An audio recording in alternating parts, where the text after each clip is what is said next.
Welcome. It's your man, God of Dots, man, and I am back. I am back from the vacay. Hope everybody had a good time. Hope you've had a good weekend.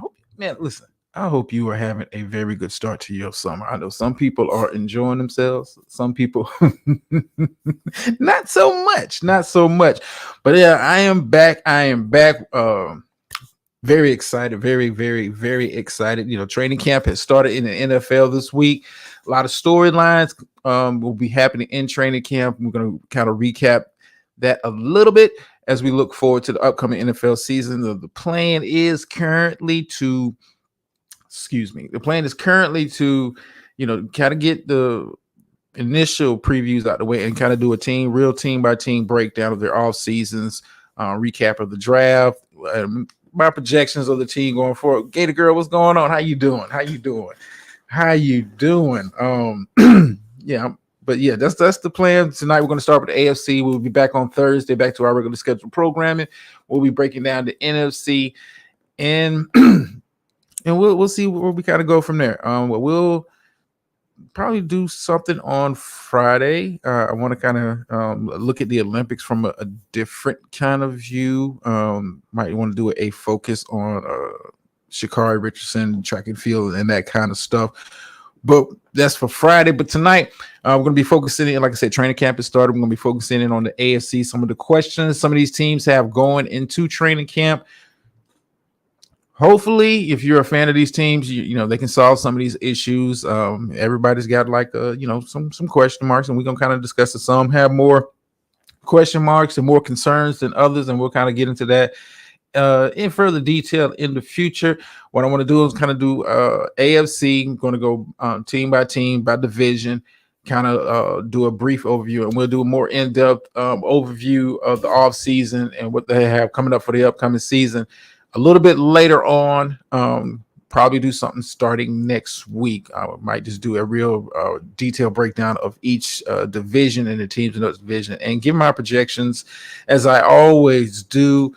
Still haven't, I'm going to say this for the record, Gator Girl, still have not made my Super Bowl picks yet.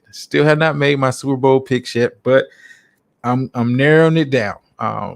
Hopefully before the season starts, before we get really into preseason for real, I'll have my picks. You know me, I stand by it. And we'll see.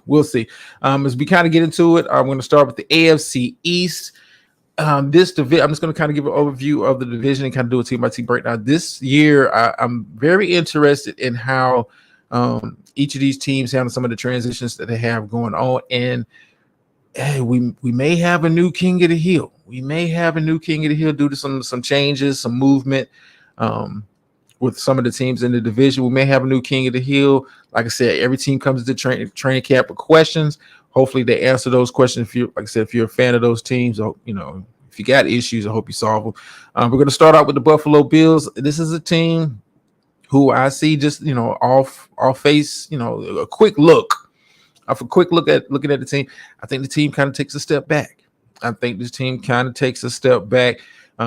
of the big moves that was made is moving some of the veterans that they had on this team. I'm talking about some guys on the offensive line, the safeties have been kind of changed out. This is a team that's had to get younger, more or less by force than anything. Salary cap in the NFL is a real thing, and it's the reason why teams put so much stock into developing their own talent. Allows them to kind of save money on the back end. But this offseason, Buffalo had to make a very hard choice.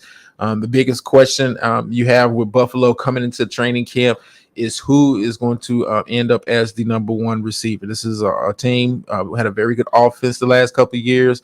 Wide receiver core was very good, led by Stephon Diggs. Gabe Davis was a very good number two. Now you coming into this season, no Stephon Diggs, no Gabe Davis. You're relying on some unproven talent. You're relying on a rookie, namely Keon Coleman, former wide receiver of Florida State Seminoles, who was drafted this year. This is a team, I think, like I said, takes a step back. You don't move off Stephon Diggs, who is still a number one receiver in this league, and Gabe Davis, who is a very good number two. You just don't, move on from that kind of talent in the wide receiver room, especially with, your quarterback, and he's having to depend on unproven talent. I think the running game got a little bit better, but that remains to be seen until you actually get out there on the field. I think Buffalo is going to be this is a team that's going to be in transition offensively, and it's going to be in transition a little bit defensively. You lost a lot of talent on the defensive side of the ball. We talk about the safety combination, Jordan Poyer and Micah Hyde. We talk about Tre'Davious White, who was let go this offseason. This is a team that has leaned on the veterans, specifically. I hate saying the word specifically on the defensive side of the ball, but you lose guys of that talent, Pro Bowl talented players. You're going to take a step back, and I think with Buffalo kind of taking a step back, like I said, it makes this division a little bit more wide open than it has been in years past. Who am I picking, and what are the wagers? I don't know who I'm picking yet, Gator Girl, and I don't know what I'm willing to wager this upcoming season. Under talented or underrated. I like Keon Coleman, but what you do in college, sometimes it don't translate to the NFL. And we're talking about Josh Allen. This is not the most accurate quarterback for a rookie wide receiver coming into this league. Like I said, it's going to have to be. This is a change. This is going to be a change for Buffalo. Like I said, you lose talent. I wouldn't say they're under talented. They still have some talent in some spaces, but I think they come back to the pack. I don't think you go into this season looking at Buffalo as one of the, I like to call them tier one teams in the AFC. I just don't. Now, when you look at some of the moves that the other teams made, not only in their division, but also in the conference, I just can't put Buffalo in that tier one. And typically when I have tier one, I'm talking about teams that are real serious Super Bowl contenders. I just can't put Buffalo into that tier. Not yet. I have to see what that wide receiver room produces during the preseason, and it's kind of like a wait and see.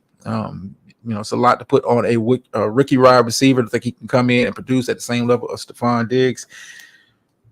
But that's the situation Buffalo finds himself in. Like I said, to me, kind of come back to the pack, and like I said, we'll do a more detailed breakdown of what the roster kind of looks like. Projected roster a little bit later as we kind of get into training camp season. And we continue with the AFC East. You're looking at the Miami Dolphins. This is, for a lot of people coming into this upcoming season, the Dolphins can be looked at as the favorite in the AFC East. This is a team that they got a little better, hired a new coordinator on the defensive side of the ball. Defense was the issue primarily with Miami. What I'm looking forward to this upcoming season, and Miami spent a little money, spent some draft capital on the defensive side of the ball, namely on the pass rush. You have Jalen Phillips, who's returning. You bring in Chop Robinson, former Penn State linebacker / defensive end, to boost up that defense. I think offensively they're going to be able to still score, but the question you have, as long as Tua is your quarterback, the question you're going to have is Miami is, can Tua stay healthy? We've seen what Tua looks like when he is in a groove and he's in rhythm with his wide receivers. We have one of the best wide receiver rooms in the league, have one of the best run games last year. But health is going to be an issue. Namely with Tua. He's good when he's healthy, but when he's banged up, and that's been a question mark for him ever since he's come into the league, even when he was in college. When he gets banged up and he's having to fight through those injuries, the performance kind of dips off, it kind of tails off. And I think we'll see what Miami's defense does. Do they improve for this upcoming season? Last season, they brought in Bradley Chubb in the middle of the season. I know he ended up getting hurt. Him and Phillips ended up getting hurt. Hopefully they'll be back for the start of the season, but I'm curious to see what this defense kind of looks like with the coaching changes and some of the roster movements that they've made. I think Miami, for them, defense is going to be the key to taking this division and running with it. I'll be honest with you, Miami is borderline tier one. When I look at the rest of the AFC, Miami is a borderline tier one team to me, but it all rests for me on Tua and what they do on the defensive side of the ball. This is a team that can score. This is a team that can get up and down the field. This is a team that's successful running the ball. This is a team that's big play potential passing the ball. But Tua's got to stay upright. Tua has got to stay upright. Dolphins are the phase over 10-4. Hat Rodgers, blasphemy. And we're going to talk about the New York Jets.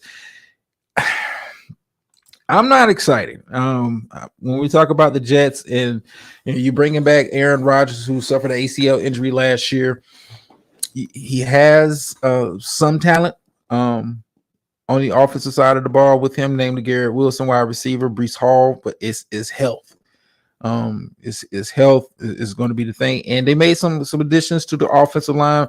How big of a change those pieces are going to be on the offensive line, it remains to be seen. You brought in some veterans, but they have injury issues of their own, namely, former Dallas Cowboy left tackle Tyron Smith. You bring him in when healthy. He's still a pretty good. I'm not going to say he's upper echelon. I'm not going to say he's top tier left tackle, but he's a serviceable left tackle. But the problem is his injury history has kind of held him back, namely over the last 3 or 4 years. Trust me, I'm a Cowboys fan. I've seen it. I think he is an upgrade along that offensive line. Him and I want to say it was Morgan Moses at the right tackle position. But they're older. They're older. They did spend a little draft capital on the offensive line. I think defensively, this team is going to be okay. They didn't lose too many guys on the defensive side of the ball, but the Jets' season kind of hinges on the quarterback play. And we saw last season with no Aaron Rodgers, as bad as this offense played, and this was one of the worst offenses in the league last year without Aaron Rodgers at quarterback. The defense held up well. The defense performed admirably. It was one of the better defenses in the league as far as yards given up per game, and as far as points per game. But it all depends on if Aaron Rodgers, age 40, age 40, coming off an ACL injury, will he be ready to go? Will he be able to take advantage of some of the weapons that they do have with the Jets? We'll see. That's kind of the question mark. You gave me a confidence poll. I have to pick Miami over the Jets, just for the simple fact Miami has a better offensive line. To me, Miami has a better offensive run game. I think Miami has a better passing game. The defense is not on the same level as the Jets. But I confidence wise, I picked the Dolphins to win this division. Not to say that the Jets can't be a playoff team. If everything kind of clicks, guys stay healthy, this is definitely a team that can be built for a playoff run. But it all depends on health. You're talking about Aaron Rodgers, his coming off his injury. Breece Hall, came back from his last season, but he's been kind of injury prone himself. Then we're talking about some of the guys they brought in on the offensive line have injury history, so that's something I'm going to be looking at training camp. How far along are those young players along the offensive line? Are they maturing fast enough to really improve the offensive line play? Because that's kind of been the weakness for the Jets. Even before Aaron Rodgers got there, this wasn't one of the best offensive lines. But we'll see what the offensive line kind of does going forward. Now, to end off with the AFC East, you have the New England Patriots, who I expect to finish last. But I think I'm curious to see what quarterback Drake May looks like this preseason. Some of the reports you've been hearing from training camp as far as the Patriots are concerned, been kind of a mixed bag. It's been kind of a mixed bag. Odds are he's not going to start, but I want to see how far along he is with his progression. You do have Jacoby Brissett, who is a very good veteran quarterback, who does know how to win games. He's not going to, in my opinion, he's not going to lead your team to a Super Bowl, but Jacoby Brissett is a serviceable enough starter, and he may go out there and have a season kind of like Geno Smith did a couple years ago, where it's kind of, like a little bit of a renaissance. Like I said, he's not a bad quarterback. Did a very good job last year coming in for Deshaun Watson up there in Cleveland, kind of kept that ship afloat, excuse me. But I like, the direction the Patriots are doing. This is going to be the first all season in damn near 2 decades where Bill Belichick is not on the sidelines. You have new head coach Gerard Mayo, who I think is going to do a very good job kind connecting with some of the young players that they have. But this, when we look at this Patriots roster, and we'll kind of get into that when we do real detailed team by team breakdown, it's not a strong roster. It's not a strong roster. It wasn't much for Mayo to really kind of work with coming in. He spent the first round pick on the quarterback. I think that was the right move for the future of this franchise. But this is a franchise in transition. You got rid of Mac Jones, who you traded him to Jacksonville for scraps. Yeah, I mean, that's a former first round pick. This team is not in good shape. If anybody thinks the Patriots are going to be hovering around 500 later on in the season, it ain't happening, Captain. It ain't happening. I just think this team, when you look at the rest of the division, they just don't add up. Continue looking at the AFC. You have the Baltimore Ravens. We're going to move on to the AFC North. When you look at the Baltimore Ravens, this is a team I'm definitely going to put into my tier one. This is a team that kind of ran roughshod over the league, had the best record last year, came up short in the playoffs. I'm curious to see what the marriage looks like between Mary and Derrick Henry to what they do offensively for Baltimore. In a perfect world, Derrick Henry is still a very good starting running back. But I think Baltimore should have went in a different direction. Should have got Lamar some weapons on the outside. But we'll see. Does Derrick Henry make this run offense, which is already one of the best in the league, does he make them even more dangerous? Now, granted, they did lose, the defensive coordinator who ends up going to get another job. You lost some talent along the defensive line. But one thing we know about Baltimore, they draft very well. They've been able to identify real key free agents and bring them in, and it fits into their style. Baltimore is definitely on my tier one of teams. And if I'm being honest, I mean, maybe one of the teams I'm looking at to make the Super Bowl, considering the season that Lamar Jackson had coming back after, not being wanted that off season, nobody really kind of touching up on him, and coming back with an MVP season. I think he's going to be even more motivated coming into this season. I know Derrick Henry is going to come in motivated, knowing he has a real shot at making the Super Bowl. So Baltimore is definitely one of those teams that I think is going to be, either at the top or near the top of the AFC for the majority of the season. And this is a team, if you pick the Baltimore Ravens as your Super Bowl pick, listen, I can't be mad at you. I can't be mad at you. How you doing, Dr. Nikki? Baltimore bust after this year. I don't know about that Gator girl. The reason why I say that, as long as you still have Lamar Jackson as your quarterback, like I said, I think for me, and this is just me as a fan and as an analyst, I think they should really, really seriously consider bringing in some top shelf wide receiver talent. I think if you bring in a true number one, and I like Zay Flowers. I think Zay Flowers had a very good rookie year. I like Zay Flowers. But if you bring in a true number one, I think this offense becomes, in my opinion, the most dangerous offense in the league, with the ability of Lamar Jackson to be able to throw the ball, to be able to run the ball, have a very good tight end. Zay Flowers, Bateman, I mean, they're good, good receiver group there, but it kind of bit them in the behind in the playoffs when you didn't have that top shelf wide receiver talent on the outside. Lamar was forced to hold the ball a lot longer than he should have, and guys just couldn't get separation. So, I'm looking to see what these wide receivers kind of look like in training camp coming up. I know what I'm gonna get from Lamar. Historically, I know what I'm going to get for the Baltimore Ravens defense. I know I'm going to get good, solid play. So the thing to watch for training camp for me, for the Baltimore Ravens, is the wide receiver room.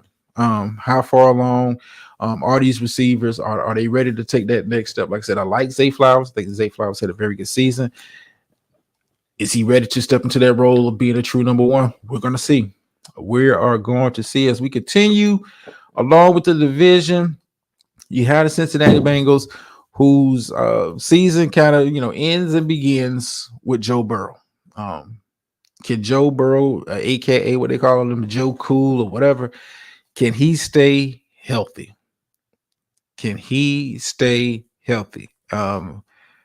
Since he's been in the league, he's been nicked up. He's missed extensive amount of time. But we've seen what he looks like. And when he I'm not gonna say drug, but when he took this team to the Super Bowl a couple years ago, we've seen what this team can look like with a healthy and engaged Joe Burrow. The questions you got to have with Cincinnati is the questions you got to have the last couple of seasons. How well can the offensive line play? How well can the offensive line play? You got a new running back room. Joe Mixon got shipped out. Chase Hick, the wide receivers and the money might be a thing. But we'll see. For training camp, I'm just going to be watching Joe Burrow, his progression. How does he look? Health wise, can he make it through a season healthy? Because Joe Burrow is one of the top quarterbacks in this league. But question mark is when healthy. And he's been nicked up. He's been injured. A good chunk of his career thus far. But you got to look at Joe Burrow as the thing to watch going into training camp. I saw a picture of him earlier today. He's got like some blonde kind of hairstyle. I guess. I mean, if it works for you, it works for you. Keep going with the AFC North. We have the Cleveland Browns. This is a hard team to kind of figure out. Because when you look at them on paper, talent-wise, and I said this last offseason when we was doing the team breakdowns, I told you guys Cleveland was a team to watch. Cleveland is still a team to watch. You have a returning Nick Chubb. You bring in Jerry Jeudy to add him with Amari Cooper. The offense is going to be better. The offensive line is still one of the better offensive lines in the league. Defensively, you still have Myles Garrett out there. Those guys. Cleveland still has a very solid defense. The question you got to have when you talk about the Cleveland Browns, and it's crazy when you think about 4 years ago we wouldn't be having this conversation, but it's Deshaun Watson. I'm gonna be honest with you, Deshaun Watson looked downright bad last year.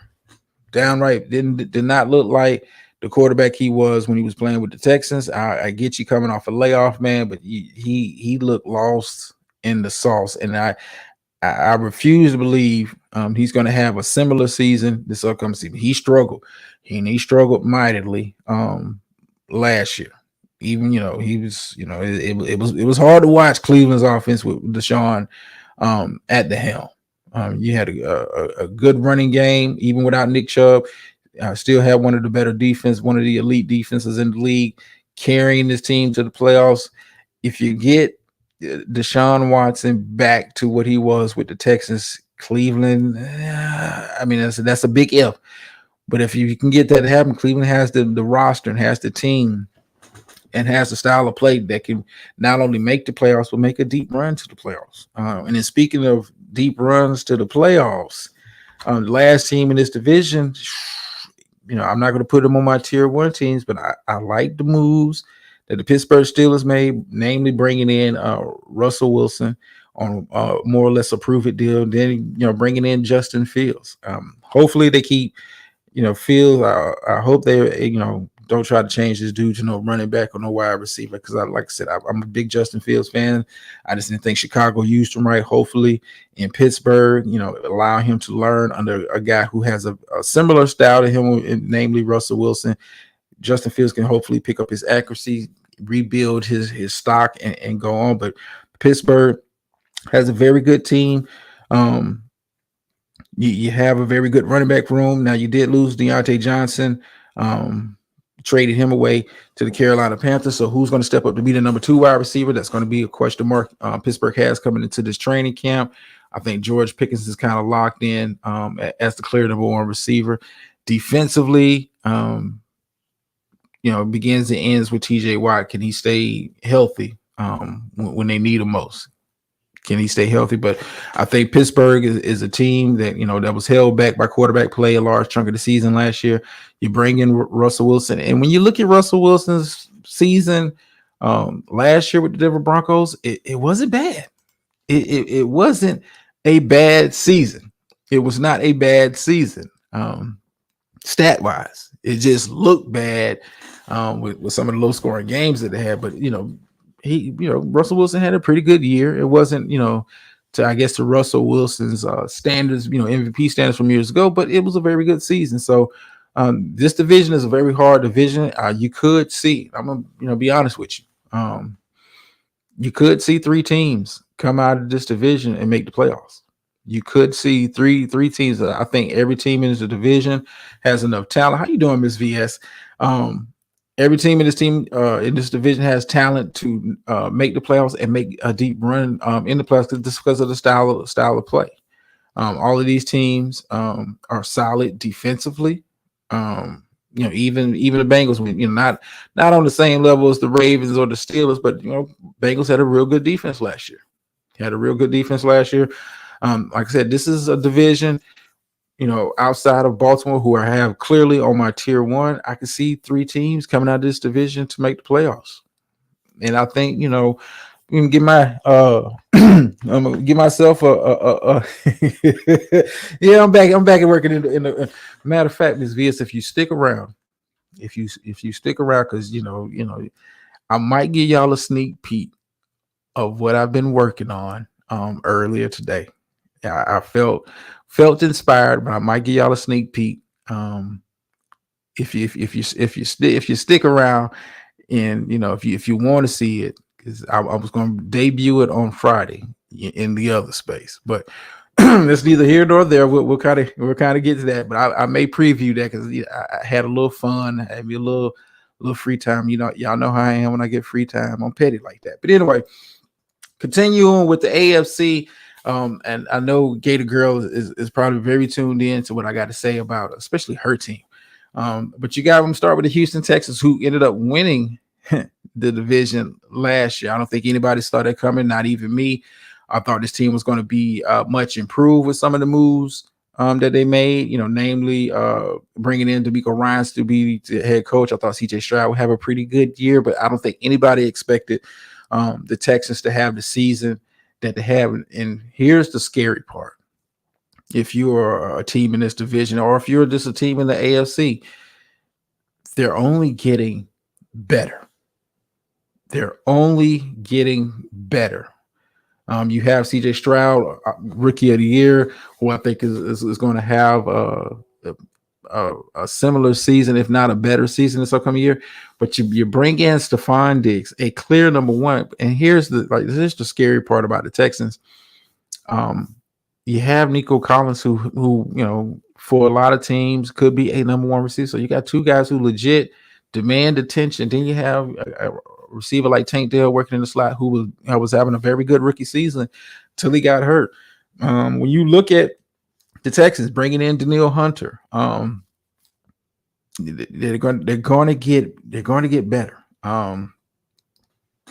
They're going to get. It's still a young team, and that's like the scary part with the Texans. This is a young team now. We've seen young teams have a flash in the pan, go back to being young in the following season. I don't think so with the Texans. I think the Texans are taking a very aggressive approach to this upcoming season, realizing, hey, we had a team that won a division, had a team that made the playoffs, had a chance to advance even further into the playoffs. Why not build on that, bring in some talent? I think the only question mark you have with Houston is, you're not sneaking up on anybody this year. Teams are going to be prepared for you. Teams are going to be gunning for you.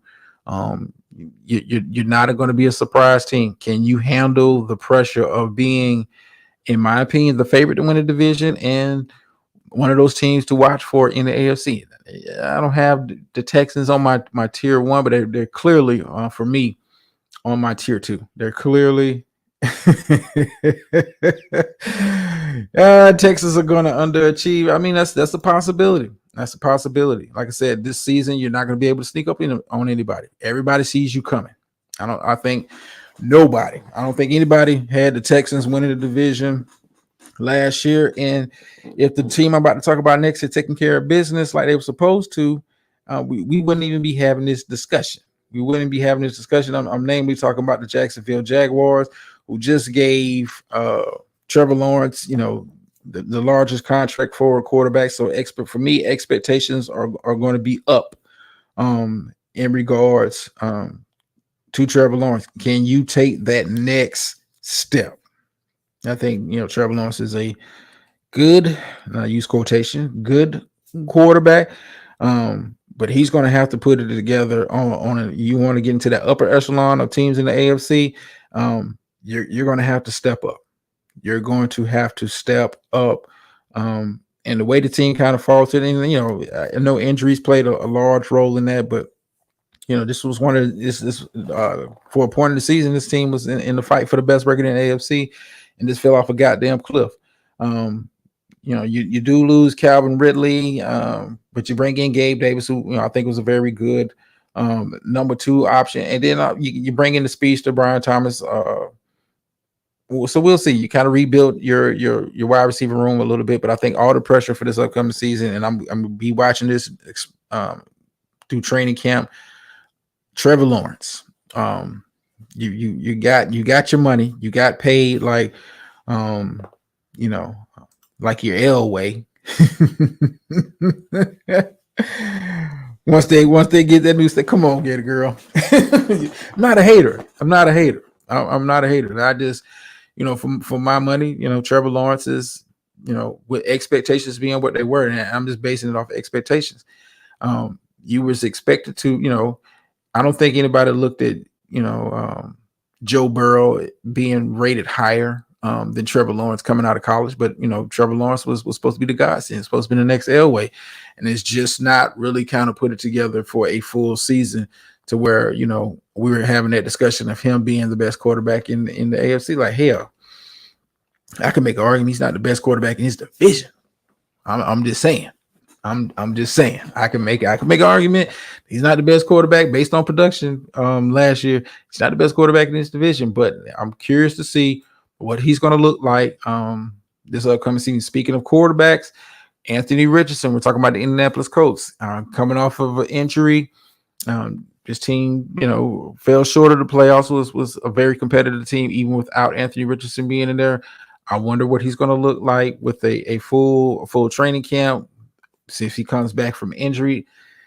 He looked in spurts. In the games that he did play last year, he did look like a difference maker in this league. He's kind of, to me, like a bigger version of Lamar Richardson. Not Lamar Richardson. Jesus Christ, I'm thinking about him. Lamar Jackson, but he gives me that vibe of like a Cam Newton, Lamar Jackson type. Will he be able to kind of put it together? Now I'm curious to see what they're going to do as far as the talent. I will say this: I thought Indianapolis would have been a little bit more aggressive in surrounding him with some more top shelf talent to really kind of take advantage of his skill set. And I mean, they did okay. They did okay, and we'll talk about that more as we talk about their all season a little bit later. But Anthony Richardson, I'm watching. I'm expecting good things from him if he can stay healthy. I think like I said, he looked like a difference maker in the time that he did play, but it's a small sample size. But I need to see what that looks like over the stretch of a season. So I'm curious to see how far along with his passing technique and all of that kind of stuff. Another year under Shane Steichen in his offense. So what is he going to look like? What is he going to look like? So that's a question mark for me for the Colts. As we kind of round out the division, I like to keep the bottom of the barrel last. Tennessee Titans. I'm not sure what direction this team is trying to go. I'm not sure what direction this team is trying to go. I mean, you do have Will Levis, who's coming out. Had a pretty good rookie debut last year. Had a pretty good rookie debut. You do lose Derrick Henry. You bring in Tony Pollard. Okay. You had Tyjae Spears, who I think was a very good kind of Austin Eckler, receiving back, guy that can get you quality yards and more of a threat on the outside. I like the mix. You bring in Calvin Ridley, wide receiver, Tyler Boyd. They made some moves,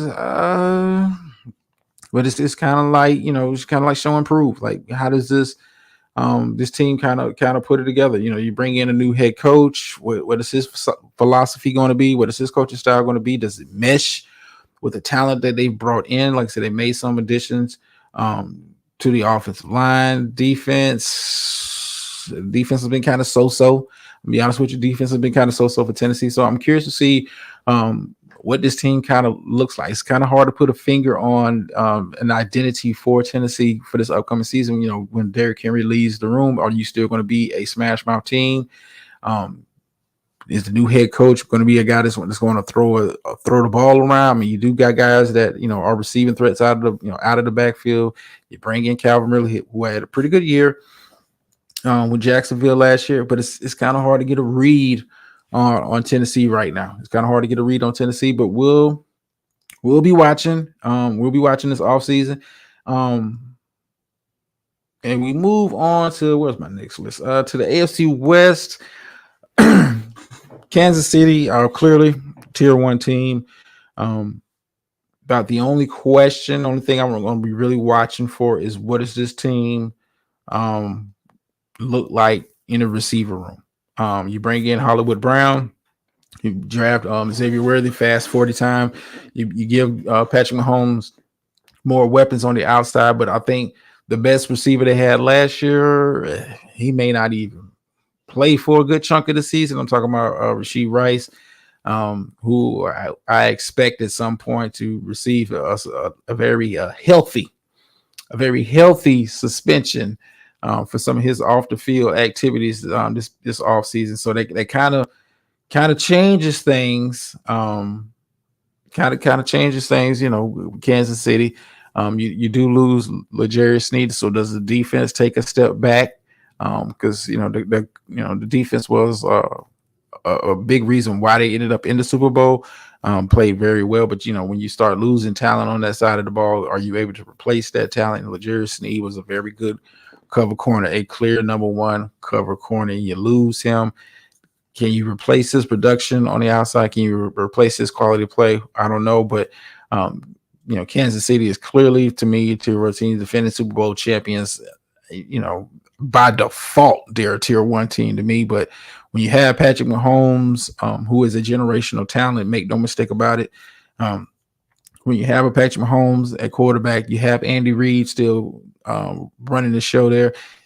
This still looks like the cream of the crop of this division. And when you look at the rest of the division, yes, they made some moves, but I don't think any team in this division made enough moves to really challenge Kansas City for the division. So for that reason, I think Kansas City is going to have time to kind of work through their issues and work through some of the kinks and integrating these new players into what they do without any pressure really being challenged for the division. Speaking of the rest of the division, Sean Payton gets rid of Russell Wilson. Okay, I'm not sure what he's doing at the quarterback position. I think that's going to be kind of like the thing to watch in training camp. You did draft Bo Nix a little bit higher than I would have drafted him.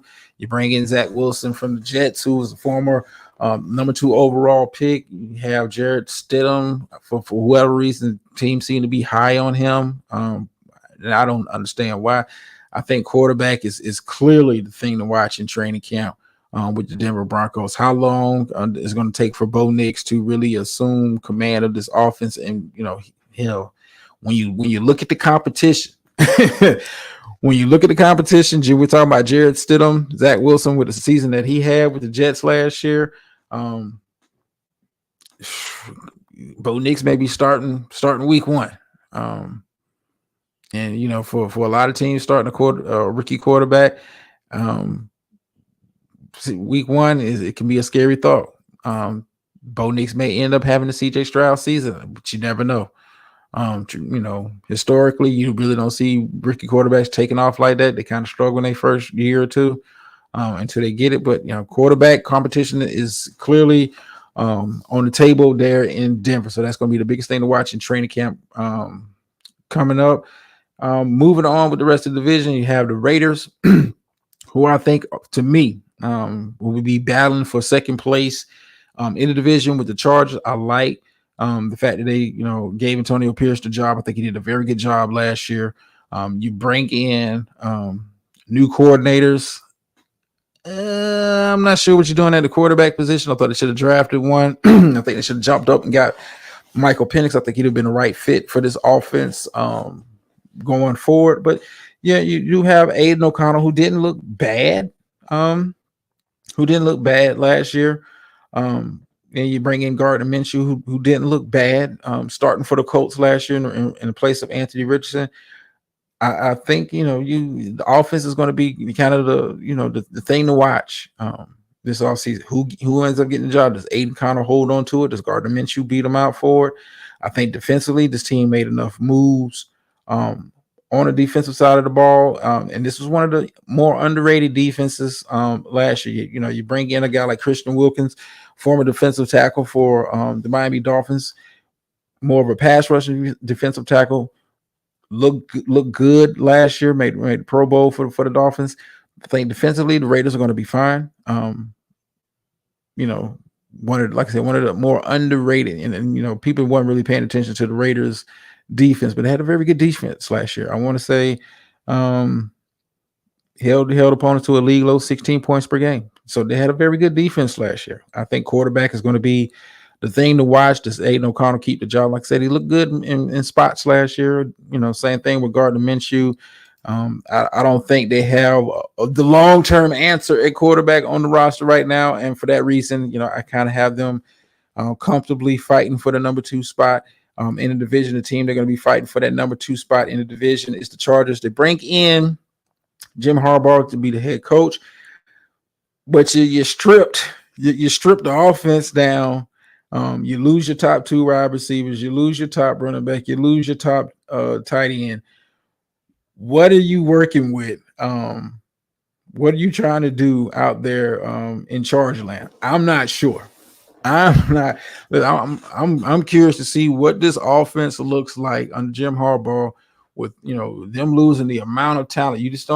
Teams just don't get rid of the number 1, number 2, and I get it, salary cap reasons. You want to get from under the cap and get off some of the older players, but you lose. You're talking about Keenan Allen, Pro Bowler, Mike Williams, former Pro Bowler, Austin Eckler, former Pro Bowler, Gerald Everett, the tight end, very good tight end. Like I'm not sure what they're doing. I think Justin Herbert is talented enough to have his team maybe fighting for a wild card spot with the Raiders, maybe fight for that number 2 spot. But I'm not sure what this team is going to look at. They do have a young receiving group. There you have Quentin Johnson, his second year. Keep an eye out on Ladd McConkey, former wide receiver for the Georgia Bulldogs. If you watch college football, you know who I'm talking about. Very good wide receiver, very good route runner. More athletic than you think. I know you see a white boy, you're thinking, oh man, he's another Edelman or something like that. No, but he's a very good wide receiver. Very, very, very good wide receiver. But I'm not sure what to make of this this Chargers offense. But that's why we have training camp. That's why you have all seasons to kind of get a look at it. Curious to see what kind of style of play. Traditionally, with Jim Harbaugh teams, he's big on defense and having a running game and having a very adequate passing game. He had that with Stanford, had that with the Niners, had that with Michigan. Maybe he's trying to duplicate that there. I mean, and it produces winning style of football. It's a winning style of football, but I'm not sure what they're doing there in Chargerland. But that kind of breaks down. The problem is their offense. But see, here's the thing, Spider-Man. Welcome to the show. I don't know what I mean. Like, I get you bringing a new head coach. You want to kind of change the style of play. Getting off of Mike Williams' contract, I get. He was getting paid like he was a number 1 receiver. And Mike Williams is a very good receiver, but he was getting paid like a number 1. I get moving off his contract. Austin Eckler, I know he had a bit of a down year last year, but still, one of the better 2-way backs in the league. And then you get rid of Keenan Allen. That one right there kind of shocked me. That one right there kind of shocked me. Keenan Allen is still a very productive wide receiver in this league, and you've stripped all that away from your young quarterback Justin Herbert, who's going to have to learn a new offense, a new style of play. And you would think, let me keep some of the guys that I'm familiar with, some of the targets that I'm familiar with, as we kind of transition into this new offense. But I don't know. I don't know what I'm gonna get And for that reason, like I think Chiefs, even without that, Chiefs are the cream of the crop of the division, have been for the better part of the last decade, have been the cream of the crop of the division.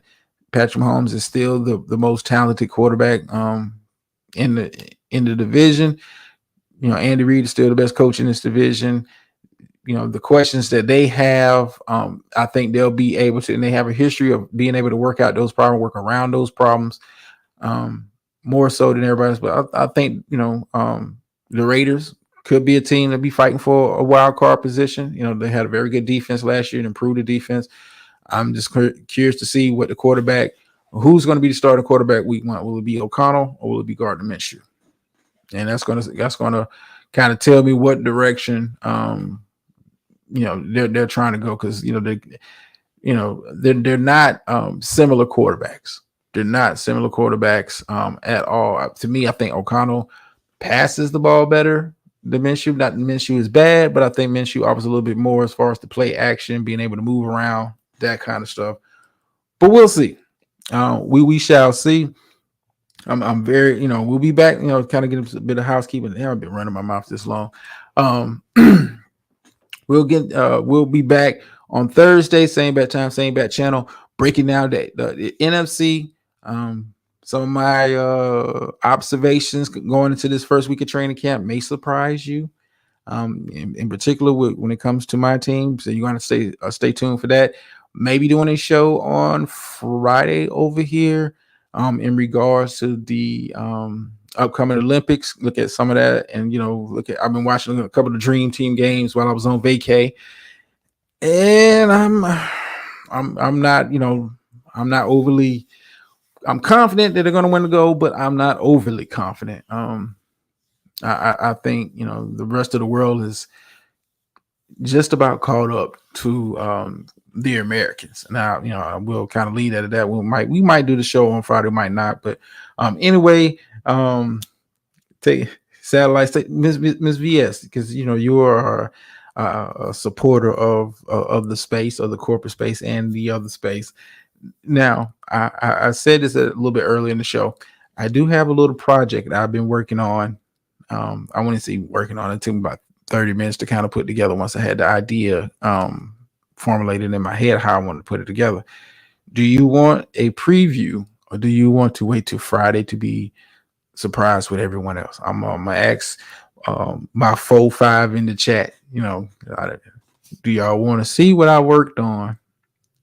And this be like if I play this be the first time I get one of those copyright claims for music. But I mean, that's fine. Not there yet as far as getting monetized. Not there yet. Did you have to ask? Okay, yes, preview. Okay, cool.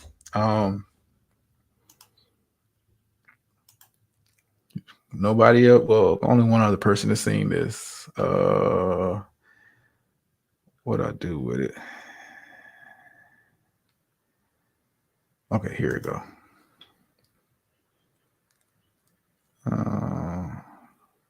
Yeah, let me know. But okay, girl, you know me. I'm petty like that.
in the bunk says you can show off your tattoo. Even if you're a max true player, she ain't giving up the ass even if a nigga pay her. You say you're not a money hungry hoe, but if so, come and get this cash flow, we keep it on the low. Ride, fuck, ride, nigga, ride, fuck, ride, bitch, ride, fuck, ride, nigga, ride, fuck, ride, bitch. Word, the nigga with gain is too swift, nigga bitches running through bitches like Emmitt Smith. So let a nigga slide up, stick dick in your throat and leave your mouthpiece wide up. Think get money's outcome till another than left from hoes my flood of the gums since day one. I made a choice, witches, crab ass gold nigga bitches don't see none of my riches. Some of these niggas be sexing hoes and buying them X and O's and expensive clothes when a nigga like myself can sweep her. You can break off but you still can't keep her. Cords in the sack, I hit it from the back, splitting two, nigga after the fuck screw is nothing left to do. But send it back to you with a pussy been up while you robbing scuffing 2 times to keep the rent up. Niggas in the house, niggas in the house, niggas in the house for me. Let me hear say sex them hoes, say freak them hoes, say eat them hoes, say fuck them hoes, say freak them hoes, say eat them hoes.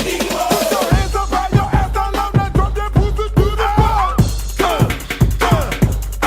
Your pussy, scar, your titties, scar, that pussy, scar, titties, girl. Them titties, girl, scarred. Them titties, girl, scarred. That pussy, girl, scarred. Pussy, scarred. You got what's going on with You me. made a pretty boy play with the fuck. Dead broke, so you duck this cute ass up. You ain't game by the flow, and you trust them. But he doing mad, like you mad, cause you fuck them. Ducking trick now, cause I'm that shit now. Round round saying you my bitch now. We just fucking the most from my hoe. I know the dick good, but bitch, let it go. Steady horn, not knowing no better. Fingers up the ass, not a cock getting with a steak mouth dog. That bitch you. Quit to let a dope boy hit you. Hey ho, really dog, what's going on? Fun, can you stop it, Duke too long? You dropped out of school when you did that. Rather run around in a baby like, oh, of course, it ain't about that. Cause all the shit boys done got that. A straight young man out the tub. Need to dump your ass in the tub, oh, barefoot, pregnant, bald head bitch. Faking like a star, but you suck dick. Got a baby, but you don't know the daddy. All you know is that the nigga drive the caddy. It don't matter cause the nigga said it ain't his. So you put it on the nigga with the vert beans. Little nappy head dick, mama is a bitch. Never was, ain't never gonna be shit. Santa Claus coming, Santa Claus coming, Santa Claus coming, Santa Claus coming, Captain Dick coming, Captain Dick coming, bird coming, Captain Dick coming, drink coming, Captain Dick coming, drink coming, bird coming, Captain Dick coming, Pocahontas coming, Pocahontas coming, Pocahontas coming, Free Willy, nigga.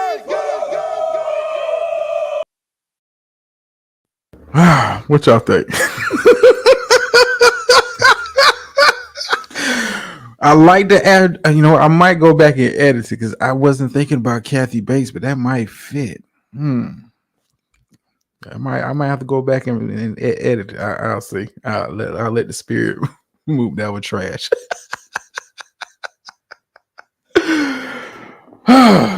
Leave it to Gator Girl. Leave it to Gator Girl. But anyway, yeah, this is something I just popped in my head. Like, let me put something together. I don't know. Yeah, y'all know my mind is a little off sometimes. But anyway, like I said, LOL trash talk. Yes, Ms. VS. Yes. We will be back on Thursday doing a NFC breakdown of training camp. Like I said, training camp started this week. I'm very excited. Back into the NFL. Other than maybe a little Olympic talk as far as basketball, but that season is over. Like I said, may talk about a little bit of that on Friday. Depends on what the schedule looking like and all that kind of stuff. But anyway, appreciate everybody taking the time out to listen to little old me on a Tuesday evening. You could be anywhere in the world, but you're here with me, and I surely appreciate it. And as always, and you are looking forward to NFC breakdown. Yes. Along with paternity cases. Come on now, Miss VS. Come on now. You got Baltimore. Gonna get a girl. Listen, I ain't mad. I've not. To me, I've narrowed it down to 2 teams for sure for the AFC, and a third I'm gonna be kind of watching real close this training camp and see what they kind of look like health wise. And that's the team I'm talking about is the Miami Dolphins. Could be my dark horse pick. Could be.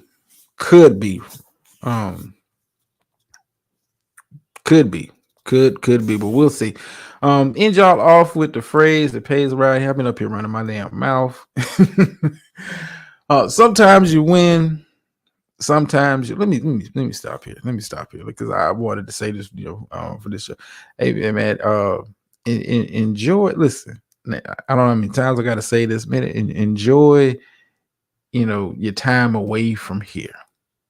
Do not get stuck in the social media construct where you can't enjoy life.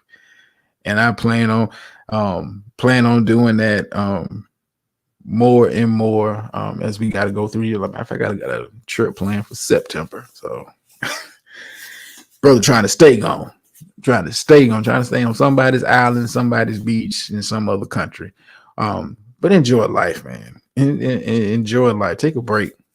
Not just from YouTube. Just take a break from it all, man. Just kind of get away for it. But anyway, end y'all off with the phrase that pays around here, man. Sometimes you win, sometimes you lose, but every time you learn. And I'm out.